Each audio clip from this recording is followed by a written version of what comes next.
মুর্শিদাবাদে একটা ঘটনা ঘটছে শোনা যাচ্ছে ইদানিং যে মুর্শিদাবাদের কোনো একটা থানার যে ওসি অর্থাৎ অফিসার ইনচার্জ ও নাকি মুর্শিদাবাদের যে আ এলাকাবাসীরা রয়েছে, যে সিভিলিয়ানরা রয়েছে, তাদের বাড়িতে, রাস্তাঘাটে যেখানে সেখানে নেশা জাতীয় দ্রব্য রেখে তাদেরকে মানে ফাঁসানোর চেষ্টা করা হচ্ছে ই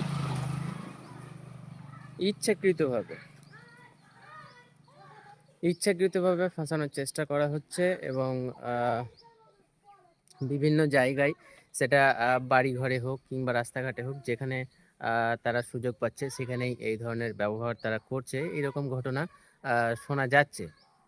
তবে যদি এই ঘটনাটা আর যে নেশাজাতীয় পদার্থগুলো রাখছে সেটা এতটা পরিমাণে রাখছে যে একদম কমার্শিয়াল কোয়ান্টিটি এবং যাতে সহজে বেল না পায়, হ্যাঁ?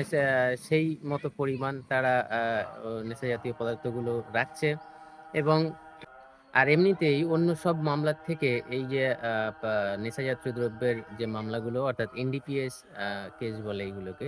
এই এনডিপিএস এর কেসগুলো একটু বেশি মারাত্মক হয় এবং বেল খুব সহজেই পাওয়া খুব মুশকিল হয়ে যায়।